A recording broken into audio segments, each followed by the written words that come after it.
Cheers, Rockets fans. Welcome to The Locker Line, an exclusive podcast from the home of the Rockets. Whoa! Sports Talk 790. Rockets! The Locker Line is proudly served to you by Carbox Clutch City Lager. It is good! Oh, yeah? Red Nation, get ready. Get ready. The Locker Line starts now. Welcome aboard.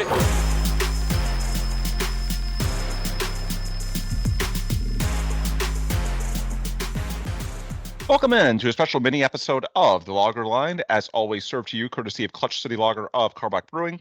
I'm Ben Dubose, your host, editor of USA Today's Rockets Wire, and contributor to Sports Talk 790, the official flagship radio station of your Houston Rockets. Today, it's just me on the mic. Paolo Alves, our usual co-host and producer. He'll be back later this week for a full show.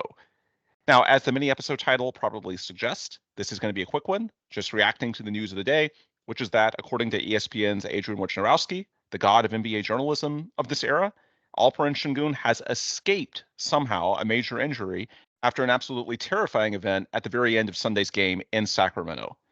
And let's be honest, until the final 40 seconds, that was as feel-good of a victory as you could come up with for the Rockets. And I was so excited to talk about it and all the recent improvement over the last 10 days or so.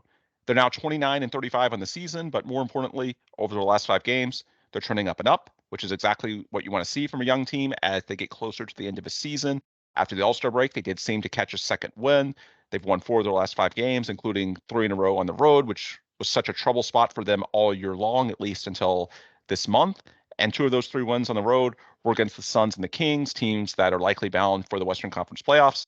These are really good wins. There's been a lot happening, even without Tari Eason. So many things have gone right for the Rockets and their young core in particular. Jalen Green has played better. Alperen Sengun continues to do what he does. The veterans, Fred VanVleet and Dylan Brooks, have bounced back since the All-Star break, getting some time to rest. The defense, which is at number 7 for the year, that has really come back with a vengeance. The last 5 games, the Rockets are top 5 in the league in defensive rating. So many promising things. Ime Udoka has these guys bought in, playing hard. They're closer to the full strength form, at least in terms of their play, that they were prior to Christmas, as opposed to the 6 weeks we saw limping into the All-Star break. So much to like. And yet it was all overshadowed, even after a thrilling win, as soon as we saw Alperen Sengun hit the floor, grab his knee, yell and scream in pain about his ankle, couldn't put any weight on it, was wheelchaired off. It looked very, very bad. And this is the time of year when, if you see an injury happen very late in the NBA's regular season each year, which we are now in the middle of March, and especially in the playoffs, if it's an ACL, an Achilles, an injury that takes a long time to come back from, it's typically not the next season. It's the year after that when the player really comes back. Because the usual timetable for some of these more severe ligament tears, you can be looking at 9, 12 months just to get back on the court. And then from there, there's a prolonged period of slowly gathering and building strength and trust and all of those things.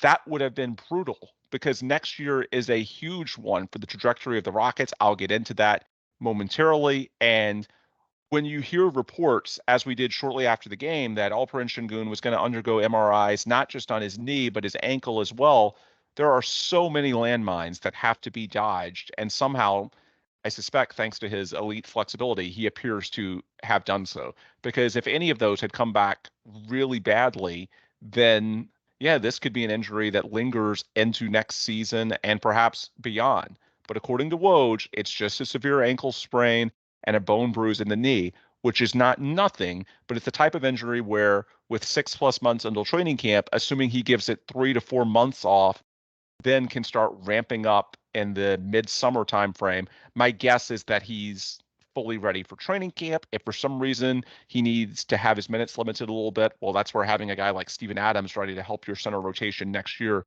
could really be useful. But I think the proof is in the pudding. Adrian Wojnarowski, immediately after pointing out that Sengun had avoided serious injury. The obvious question is, okay, if he's avoided the more dire scenarios, just how bad is it? Because a severe ankle sprain and a bone bruise is certainly not nothing. We don't want to minimize it. And Shingun's or Woj's follow-up tweet references the fact that Sengun is not even ruled out for the remainder of the regular season, which concludes on April 14th, a little more than a month from now. Now, it sounds as if that's doubtful. Again, Rockets 29 and 35, they're very unlikely to make the postseason, even if they were healthy, even though they played better of late.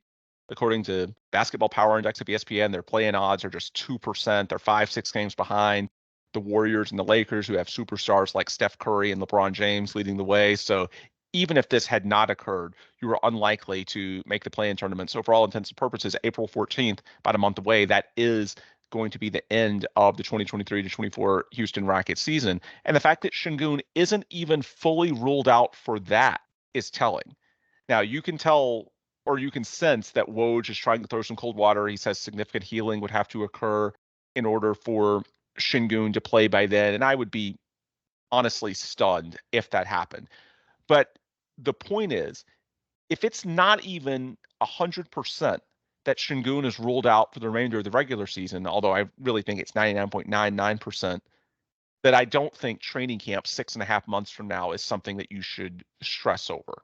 It's not that there's nothing to worry about. Again, players do have off-season routines, and so the Rockets are going to need Sengun to be diligent with his rehab and perhaps rest a little bit longer in the April, May, June timeframe than he normally would.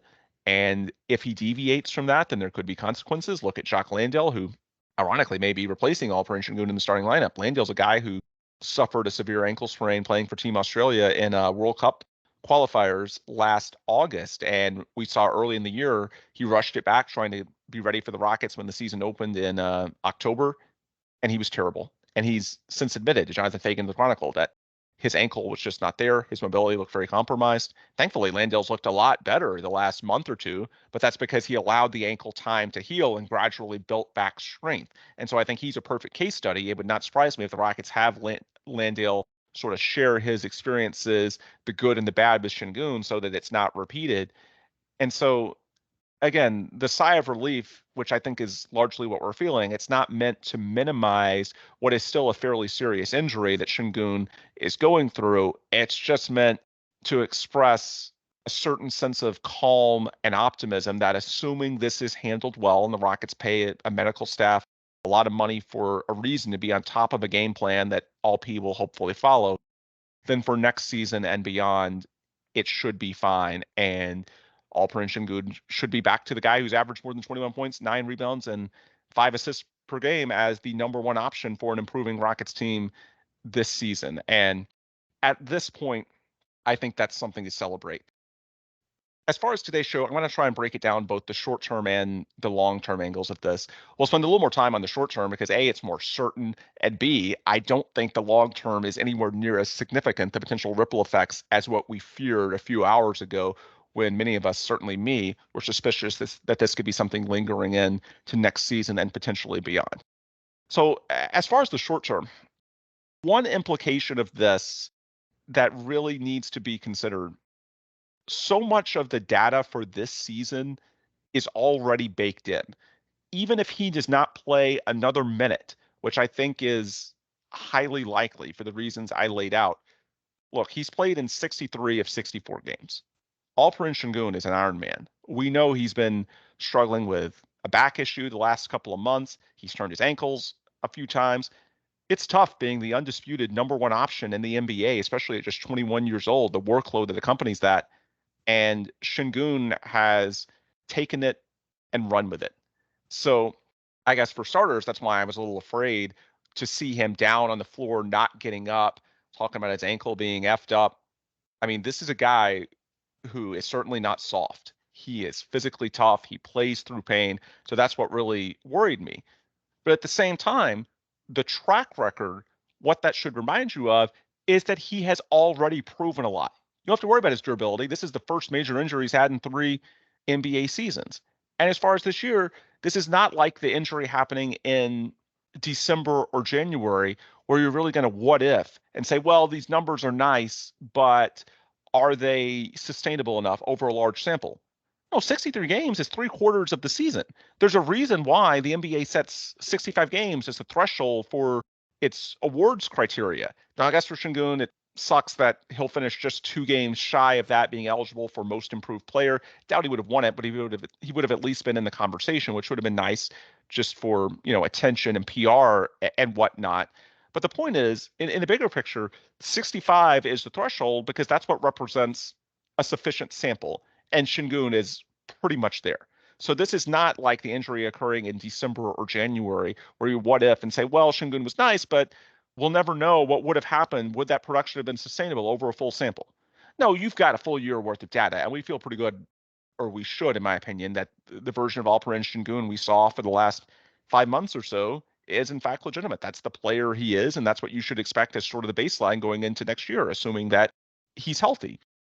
And then similarly, from a team perspective, let's just be honest, the play-in race is already pretty much cooked. And it's not just the fault of the Rockets. Look, the Western Conference is disproportionately strong this year. The 9 and 10 seeds are the Warriors and Lakers, led by, as mentioned earlier, a couple of future Hall of Famers, some of the greatest players of all time, Steph Curry, LeBron James, so on and so forth. It was always going to be an uphill battle. And at this point, again, their odds are basically 2%. So if this had happened a couple of months ago, you'd wonder, because you want to learn. If it's a season that you're not going to contend for a title, you want data points that you can take out for projecting your future. And individually, I think we've had sufficient data on Sengun. And then as far as what this version of Sengun means for the Rockets as a team when combined with all the other pieces, well, again, we've had a sufficient sample. 29 and 35 is a solid record. It's a ton of growth from being 22 and 60 a year ago. And it's not as if you're going to what if and say, well, if Sengun didn't get hurt, then you could have made the play-in tournament. No, this season already was what it was. And so I'm not going to say that it's nothing, but I don't think either for Sengun or for the Rockets as a whole, if he doesn't play another game this season over the final 18, that it's going to change or that it could have changed all that much. We have enough data already on both fronts. Now, that's in a macro sense. In a very micro sense, you can argue, and I've made this point on one of our recent pods, that if you divide this Rockets season into thirds, which is something that Ime Udoka did coming out of the All-Star break, we know the first 27 games, there were 15 and 12 through Christmas, exceeding all expectations, firmly in the play-in, sometimes the playoff field at that time. Everything was great, and that was when they were almost fully healthy. They had Tari Eason for a long stretch. Then the next third, the 27 games going into the All-Star break, everything went off the rails. They went 9 and 18. You had all the injuries, Tari, Dylan, Fred, Jabari. And then out of the All-Star break, you had some time for a lot of those injuries to heal up. Not Tari, but your veterans are back fresh, and everybody got some time to sort of recharge. And your young guys got a chance to watch a lot of film. And of course, Ime dropped the bombshell. He was considering a lineup change. Didn't do it, but who knows? Maybe that lit a fuse for some of these young guys. Point is, they wanted to prove in this final third that they're closer to the first third than the second third. And the reason that's important, you want to feel like going into next season, you have a baseline. Is this a team as is that you feel like just based on what they are now and I guess some growth you can expect from a younger team. Typically over off seasons, teams that are a little bit younger will tend to improve more than teams that are more reliant on older players who may suffer the effects of aging. But what is the baseline for this team? If you had gone out the last third of the season, it had been just a continuation of the second, then it'd be easy to say that 15 and 12 start was a mirage. But look, now you're 5 and 5 out of the All-Star break, and you're 4 and 1 in your last 5. That 5 and 5 includes that really difficult 6-game stretch: 3 against the Suns, 2 against the Thunder, 1 in New Orleans against the Pelicans coming out. So that 5 and 5 is even more impressive than it might seem. And now coming up, you've got one of the easier stretches of your entire season on paper. Your next 7 games or the next 2 weeks, 5 are at home, where the Rockets have been really good all year, although they have won, again, 3 in a row on the road, so kudos to them for that. The only 2 on the road are against the Spurs and the Wizards. In terms of opponents, you've got 2 games against the Wizards, who are absolutely dreadful, 11 and 53. You've got the Spurs on night 2 of a back-to-back for San Antonio. You've got the Jazz and the Trailblazers in Houston. Even without Alperen Sengun, you're going to be favored in all or most of these games. And the reason I bring that up is that whatever the record is for the Rockets over these next 7, even if it goes terribly, I don't think Alperen Sengun would be the reason you go 1-6 instead of 6-1. If they somehow fall short repeatedly in this weaker stretch of the schedule and largely at home, then okay, you've got the data, and this team isn't closer to that isn't closer to that first third. Maybe the 9-18 is a bit more representative. Now, I don't think that's what's going to happen. I think they're going to be fairly respectable over the next 7 games against the weaker opponents, and schedule does stiffen up again over the final 10. But we'll see at that point. At that point, the final 10 games tend to get a little bit wonky anyway, because who knows, maybe the Rockets shut down some veterans, or the teams they play who are tougher because it's just the final week or two for the playoffs. Maybe they are resting some of their guys to be ready for the postseason. Point is, a lot of times things get very wonky over the final couple of weeks of a season, so the strength of schedule isn't necessarily as predictive as it would be throughout a season. But the point is, you're going to have at least 17 games. You already have 10 baked in with Sengun, and in the next 7, even without Sengun, you will have a reasonable expectation to win. And if the Rockets come out of that with a record that's, at 500 or better, then to me, that's sufficient, even if we're just analyzing the micro and trying to gauge this final third. And, when the Sengun injury initially happened, my fear was, man, they've been playing so well. I wanted to see if they could sustain it. Well, the thing is, even if the Rockets are compromised by not having Sengun, it's going to be somewhat offset by the fact that their schedule is tilted in their favor. So you'll need more in terms of the short term. You're certainly going to need to run offense and generate your points in different ways, because it's not like if you start Jock Landale, you can run him as a hub the way you could with Sengun. Now, he is a surprisingly adept passer in the mid post, the high post, but you're certainly not going to lean on Landale and expect him to generate double teams and then kick to somebody else on the opposite side of the floor who can then basically play 4-on-3. The analogy I made on Twitter, losing Alperen Sengun, it's like removing the training wheels from a bike. Even though a lot of these other guys, Fred VanVleet and Jalen Green in particular, have been playing better of late, a lot of that's been because Alperen Sengun draws a second defender, and so they're playing out of advantage situations. Now they're going to have to generate offense in one-on-one situations. They're going to have to drive and kick, get going downhill. Jabari Smith Jr. has largely struggled the last couple of months. He needs to get going with his shot again. Jabari is a guy who I think sometimes if his shot isn't going to give a night, he'll get a little passive and say, hey, like Sengun and maybe Jalen or Fred are clearly better options, especially if it's high leverage. Now that you don't have Sengun, you're going to have these younger guys, and Jabari's one that really stands out, fire away. They can't say this isn't my night because there's not a clearly better option. So there's definitely some changes that are going to have to come offensively. They're going to have to generate offense in different ways. And I guess there's a small chance, by the way, that maybe it's not Jock Landale at the 5. Maybe you slide Jabari Smith Jr. at the 5 and, fill the power forward spot with Amin Thompson. But I tend to think that won't happen simply because, the advantage if you play small ball and slide Jabari up is that you open up positions elsewhere in the 5-man lineup for more skill. Well, now that you're down all these bodies, you already don't have Tari Eason. Cam Whitmore's out at least Tuesday in San Antonio with a knee sprain. You don't have the bodies that you thought you would to fill those spots. So that's why I tend to think they'll just play more traditionally with Landale at center. Should also point out that if you start Landale, or I guess small chance Jeff Green at center, then those 6 minutes early in halves are sort of lower leverage to begin with. So if you need more skill, more playmaking, you can always lean on the Jabari at the 5 lineups later in each half. If it turns out that that's a good matchup, you can sort of experiment without fully committing to it, because you got to fill 240 minutes. And so some of those are going to have to be filled by Landale anyway. So my view is that, you might as well give them some lower leverage minutes and play a bit more traditionally, and then just sort of feel out, depending on the matchup, what makes sense over the final 18 games. So I throw out all those, I guess, words of caution to acknowledge that it's not going to be easy. These are not going to be the same Rockets that have basically used Alperen Sengun as their focal point on offense for 63 of 64 games this season. It's going to be different. The training wheels are off. With that said, it is definitely offset by the fact that they're going to be playing much weaker competition. So because of that, I think all in all, it's probably going to come out a wash, at least for the next 7 games. And then the 17 out of the All-Star break, you've got a pretty decent sample to evaluate where this team is at. So even if we go back to our thirds analysis of this season and trying to figure out, because it is useful, you want to generate data, not just at the individual level, but at a team level, and sort of understand going into the offseason, okay, what do we need? If you're Rafael Stone, do we need a bigger move or can we expect reasonable growth from within? Then, yeah, you want to be able to project. And I think even at a team level, I think you'll have a big enough sample after these next couple of weeks to have a pretty good feeling of whether, the first third or the second third is more representative of what this team will be, assuming Alperen Sengun returns to health.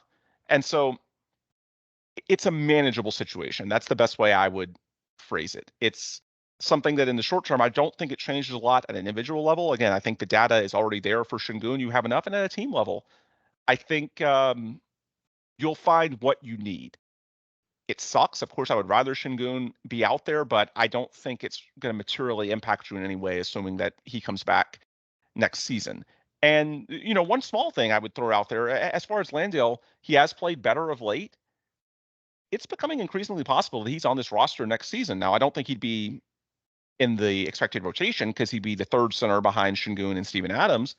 But look, he's played better of late, and we've talked about him as salary filler this summer because before his guarantee date around, June 30th, the start of the new league year, then if you trade him in June, he's basically salary filler for nothing because a team can use him, count him as like $9 million in a trade, yet be on the hook for literally zero because they can just waive him for the guarantee date. And a lot of us just said, look, the Rockets will look to trade him, and if no deal materializes, maybe you just waive him because if he's as bad as he looked the first half of this season, then it's not like he's going to have positive value anyway. There's no reason to pay that money if he's not going to be viewed as a positive or even neutral trade asset. There's no reason to pay that money for a guy who's going to be viewed negatively in terms of value. But look, big men, the bar is pretty low when you're on an $8 million year-to-year deal. And if he can seize this opportunity and play competently, then be it in Houston or beyond, there's a very real chance that that option gets picked up for next year, in which he becomes basically a human trade exception. It does not take much. And so because of that, Chuck Landale should be very incentivized financially to go out, play well, because whether it's in Houston or beyond, it does not take much for a team to see the incentive to pick up that guarantee and use him as basically, again, human trade exception, salary filler. He's just got to not be a negative asset. The bar is not that high. He's just got to show something. Now he's got some minutes. So it sucks not having Sengun, but Landale is going to have an opportunity. And at least defensively, let's keep in mind, the Rockets, number 7 on defense as a team this season. Alperen Sengun he's capable defensively. He's not the liability that at times over the past couple of years Rockets fans fear, but it's not like he's a dynamic defensive player. His value is on the offensive end where he's a hub, he's a playmaker, he's a top scorer, he generates offense with his passing for other guys. He's a capable defender, he's a capable rebounder, but Jock Landale can fill in for Alperen Sengun on the defensive end of the floor. Jeff Green can as well, though he's a little bit smaller. That's not where the Rockets are going to feel the hit. So in terms of the formula, the defense can still be what it is. The Rockets have been an above average defense, not, it's not in spite of Alperen Sengun, but I wouldn't say it's because of Alperen Sengun. It's more because, you've got the veteran savvy, the toughness guys like Fred and Dillon. You've got wing defenders, and then Thompson has come on of late. Jabari Smith, by and large, has been a good defender. Chari, when he's healthy. Lately, you've seen Jalen Green take some flashes defensively. Those guys can all be springy, rangy, lots of athleticism. That's really the foundation of what Ime Udoka has built defensively. I wouldn't say Sengun is a liability, but he's also not the reason the Rockets have a top 10 defense. So at least in terms of the foundation of the team, yeah, you can drop in Jock Landale, and I think you'll be fine. And I think that's why that's probably the direction they will go. Now, offensively, it's a huge hit. But again, it's just going to come down to, in the short term, Fred and Jalen and Jabari and Cam, if he's able to get back out there, are going to have more shot attempts. I doubt it affects Amen Thompson that much because Amen Thompson seems to be used a lot more off ball. You're seeing him as even though he's technically a guard, he's tall enough, he's athletic enough. You see the Rockets using him in the dunker spot. And as soon as somebody generates an advantage, he moves well without the ball. He's very springy. And so the point is he's being used more off ball. It's not like the Rockets are really generating offense through Amen. And so I don't really see his role being impacted that dramatically by the loss of Alperen Sengun. But guys that do sort of create their own offense from the perimeter, Fred, Jalen, Cam, to some extent Jabari, even though he hasn't done it that much in recent weeks, those are guys that are going to be tested, and it's going to change the identity of the Rockets for sure. But again, I think that's largely offset, at least for the next couple of weeks, by the much weaker schedule the Rockets will play. And then I think by that point, you'll have the data that you need. So both for both Sengun individually and the Rockets as a team, short term, I think it's going to be just fine. Of course, the big question is long term, and he needs to be 100% or very close to it by training camp. But to go back to what I said earlier, if he's not even entirely ruled out for a return this season, even if it's just 0.1%, then I struggle to see a scenario where there's any chance at all, even 0.1%, that he could play by April 14th, but that he won't be 100% or extremely close. Maybe there's still some building back of strength and conditioning, little things like that. But the point is that he won't be actively hindered by it come October. I just don't see a world where you can reconcile those two things unless somehow the injury is mismanaged. He doesn't follow through on his treatment program. He tries to get going too early, something like that. And of course, that's where you have Sengun lean on experience from other guys who have been through injuries, most notably Jack Landale, a big man who has been through a very similar situation within the past 12 months. And hopefully that can keep him on the straight and narrow as he attacks his rehab. And so because of that, it really shouldn't change that much in the long term. In terms of the contract extension, it was always going to be a high bar for Sengun to clear to get a deal this offseason, simply because as a mid first round pick, his cap hold going into restricted free agency is not that big. Restricted free agency, which is what he would be after his fourth NBA season if he's not extended, is tilted towards the teams anyway. Teams have so much leverage because other teams around the league don't want to waste their time making an offer sheet to a guy if they feel like the original team's just going to match it anyway, which restricted free agency gives them the right to do. So because of that, it doesn't really make sense to extend a guy early unless it's clearly at a sweetheart rate. It's something that just makes perfect sense for the team as a clear positive value. And at this point, if Alperen Sengun is willing to do that, if for the sake of security he gives the Rockets a super friendly deal, then yeah, I think the Rockets would do that because they don't have any reason to think this injury is going to linger. And if he's not, if he wants to play it out and try to get as much value as he can, if he wants to bet on himself having another strong year next year and further bolstering his value, then that was likely to be the case, even if he never suffered this injury. So I don't think it affects the contract talks. In terms of trade talks, I don't think the Rockets were looking to move Sengun anyway. But if, in theory, a star came available and Sengun, and a proven all-star that is, that's even ahead of Sengun in terms of tier in the NBA, I don't know who that would be, but just talking theoretically in an abstract sense, could Sengun be a trade target from other teams around the league? In theory, I don't think the Rockets would want to move him, but you can't dismiss the possibility. I don't think that this is the kind of injury that would negatively impact his trade value. I don't think that this is something that in the offseason, other teams around the league are going to say, we don't trust Alperen Sengun. No, this is a normal injury. This happens over the NBA. So it's not that the Rockets are looking to move Sengun. I don't think it really affects his value around the league. This is something that happens, and give it a couple of months in the offseason, and he should be good as new by next year. And then the last point I'll get to, what is really important for this franchise. Next year, I talked about wanting to use this year as a baseline to sort of see where the Rockets are at. The truth of the matter is, even if the Rockets are a little further behind or in advance, it really doesn't matter. Like, you want to have some knowledge going into the offseason when you make trades, when you make your internal projections.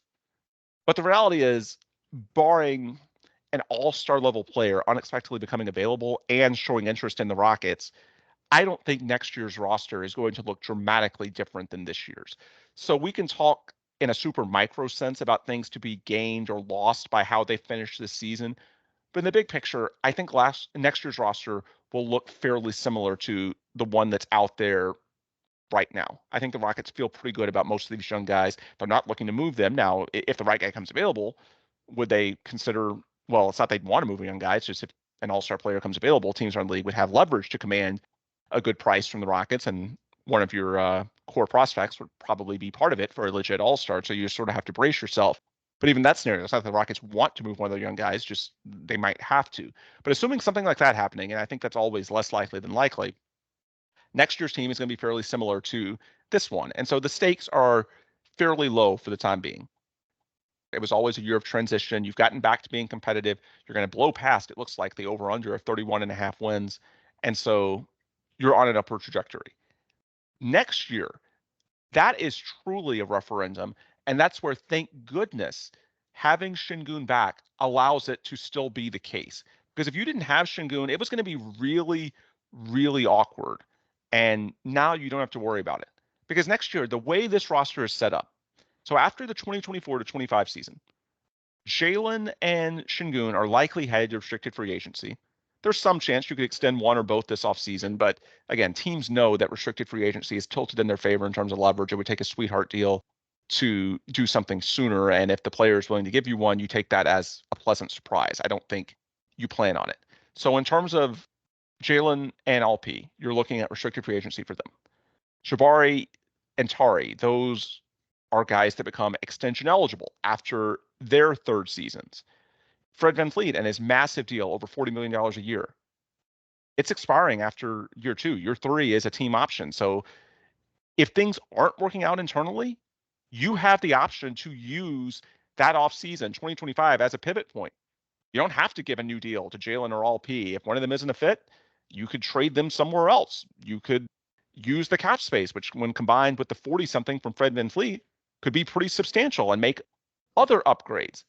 You hope that it all works out with the team as is. They continue growing and LP and at least one other guy becomes an all-star, and that can be the foundation of your contender a few years from now. But if it's not, there are other options. You are not locked in financially. So the point is, before 2025, you need to have a sense of where you are at. This year is a year where it's nice to get data. It's not essential.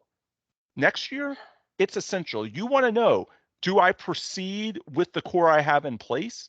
And if you get to 500 or better, if you get to the playoffs or the play-in and you see clear strides, you probably do, especially if you feel like one or more of the young guys has a legit path to being an all-star. But if not, you also want to be able to pivot and do something else. If Alperen Sengun was not available next season, it would have been very uncomfortable because whatever data points you gleaned, they would all have an asterisk. It would all be under the hypothetical of, well, yeah, this is useful data, but what if we had Sengun? Now you don't have to worry about that. Assuming the offseason goes as it should with his rehab, you're going to be able to have the team you expect to have by next season. And for better or for worse, you can get the information that you need next year. That is the biggest win from this at an organizational level.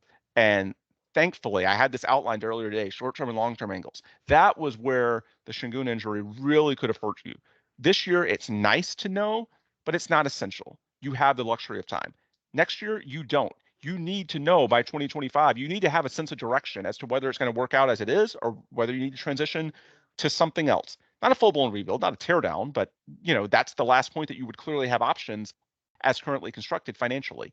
You need to know by that point or feel closer to knowing than you are right now. And if all the data you had next season, or a lot of it, was without having a legitimate all-star level talent, the guy who's been the best of your young core to date, it'd be really tough for Rafael Stone to sort of project and say, I feel good about knowing what I have internally. Next year is really, really big. You want to see them take the leap, but even if they don't, well, then it's important to know that so that you can try something different. For now, you've dodged the bullet with the guy who indisputably has been the most valuable of the young pieces of your core six, of course, being Jalen and Sengun, Tari and Jabari, Amin Thompson, Cam Whitmore. Sengun clearly most valuable, the only one at anything close to an all-star level just yet. If it had been as bad as it looked like after the Sacramento game, then yeah, you could have been in a really bad spot. Fortunately, you're not, and that's why even if he doesn't play again this season, which I think is highly, highly likely, the mood and the vibes are still pretty positive on this Monday night in Houston.